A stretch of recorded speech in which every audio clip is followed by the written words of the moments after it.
আসসালামু আলাইকুম। আবারও হাজির হলাম আপনাদের মাঝে নতুন আরেকটি ভিডিও নিয়ে। আপনারা দেখতে পাচ্ছেন আমাদের সামনে একটি এমআই 34 ইঞ্চি মনিটর আছে এবং এটি একটি কার্ভ মনিটর বর্ডারলেস। তো সমস্যা আপনারা দেখতে পাচ্ছেন যে প্যানেলটি ফ্লিকিং করছে, অনেকে এটা বলে ব্লিঙ্কিং, অনেকে বলে কাপাকাপি, যে যেভাবে বলে, এবং সাথে সাথে শেডগুলোতে দেখতেই পাচ্ছেন এবং আলো আসতেছে যাচ্ছে। তো এটা মূল সমস্যা হলো প্যানেলে। আমরা একটু কাছে যাই, আমরা দেখতে পাচ্ছি শুধু এই উপরটুকু ভালো আছে, এই এতটুকু, বাকি পুরোটাই অংশ জুড়ে কাপাকাপি করছে এবং প্রত্যেকটা লেখার সাথে শেড এবং দেখতেই তো পাচ্ছেন। তো এটা মূলত সমস্যা কি? সমস্যাটা হলো প্যানেলে। যেহেতু মনিটরটির প্যানেলের সমস্যা, এই মুহূর্তে শিওর দিয়ে কিছুই বলা যাচ্ছে না। তবে যারা ব্যবহারকারী আছেন তাদের উদ্দেশ্যে এই ভিডিও তৈরি করা, কোনো টেকনিশিয়ানদের জন্য নয়। আমরা চেষ্টা করব আপনাদেরকে জানানোর যে এই মনিটরটি রিপেয়ার কতটুকু সম্ভব বা আদৌ হয় কি না। তো আমাদের ভিডিওর সাথে থাকুন, আশা করি আপনারা রেজাল্ট পাবেন। তো ব্যাক পার্টটি খুলতে হবে, এরপরে বাকিটুকু বলা যাবে, আর সব কিছুই খোলার পরেই বলা যাবে। তো চলুন ব্যাক পার্ট খুলি, তারপরে দেখি। তো আমরা ব্যাক পার্টটি খুলবো, তার আগে দেখে নিব কি কি আছে এখানে। দেখুন, দুইটা HDMI আছে, দুইটা ডিসপ্লে পোর্ট আছে, আর মনিটরটি এখনো খোলা হয়নি, যার প্রমাণ হচ্ছে এই যে স্টিকারটি, ইনটেক স্টিকার। এটাই ভিতরে স্ক্রু থাকে, এখান থেকেই কোম্পানি বুঝে যে আপনার মনিটরটি খোলা হয়েছে কিনা। কারণ ওয়ারেন্টি থাকা অবস্থায় যদি কেউ স্ক্রু খুলে, সেক্ষেত্রে কিন্তু ওয়ারেন্টি পাবে না। কারণ হচ্ছে ব্যাক পার্ট খোলা বা আদার্স কিছু করার আগে তো এই স্ক্রু খুলতে হবে, এছাড়া তো খোলা সম্ভব না। এটা যদি ওপেন হয় তো সেক্ষেত্রে আর কেউ ওয়ারেন্টি পায় না। তো চলুন আমরা ব্যাক পার্ট খুলি, তারপরে দেখি। এই হলো ব্যাক পার্টটি খোলা, আপনারা দেখতে পাচ্ছেন। এটা হলো ভিডিও বোর্ড, আর এই হলো আমাদের পাওয়ার বোর্ড, আর এইটা হলো আমাদের প্যানেল টিকন বোর্ড। এখানে এই যে হলো প্যানেল টিকন বোর্ড, আলাদা দুটা রেবন দিয়ে আমাদের দুই পাশে কফে চলে গেছে টোটাল ভোল্টেজগুলো। আর এখানে আমাদের যে গেট ভোল্টেজগুলো আমরা দেখতে পাচ্ছি, এখানে এই সাইড দিয়ে গেট ভোল্টেজগুলো সাপ্লাই হয়েছে। দুই পাশে গেট ভোল্টেজ আছে, আপনারা সকলেই অবগত আছেন। তো এখন আসলে আমাদের কোন সাইডের সমস্যা, কোন পাশটাতে সমস্যা, সেটা বের করা খুবই দরকারি।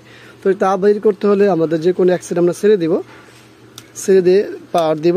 ধরেন আমরা এই পাশটির কফটি ছেড়ে দিলাম, এই পাশের যে ত্রিকোণ বোর্ডের যে ভোল্টেজগুলো আছে প্যানেলে যাবে, সেটা অফ করে দিলাম টোটালটা।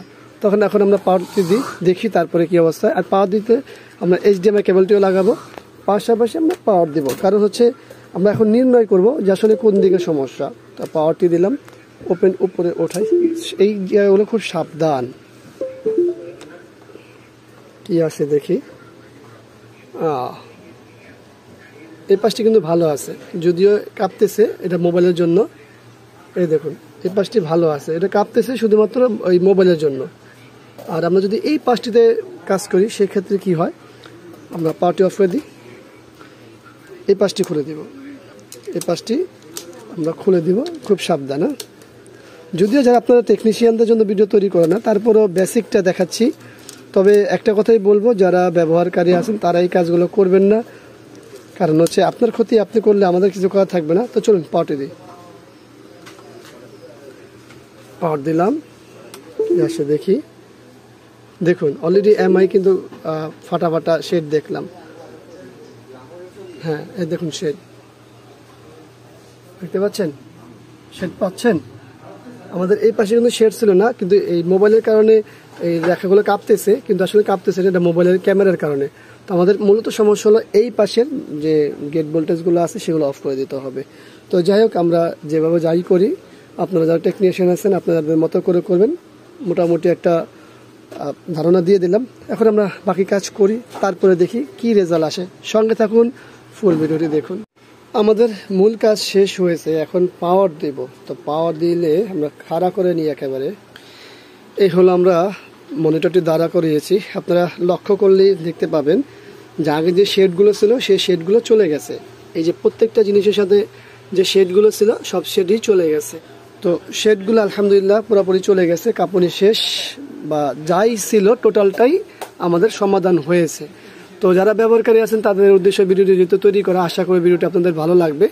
আর যারা টেকনিশিয়ান আছেন তারা নিশ্চয়ই ভিডিও থেকে কিছু না কিছু ইনফরমেশন পেয়েছেন। তো সেই ইনফরমেশন অনুযায়ী আপনারা কাজ করতে পারেন।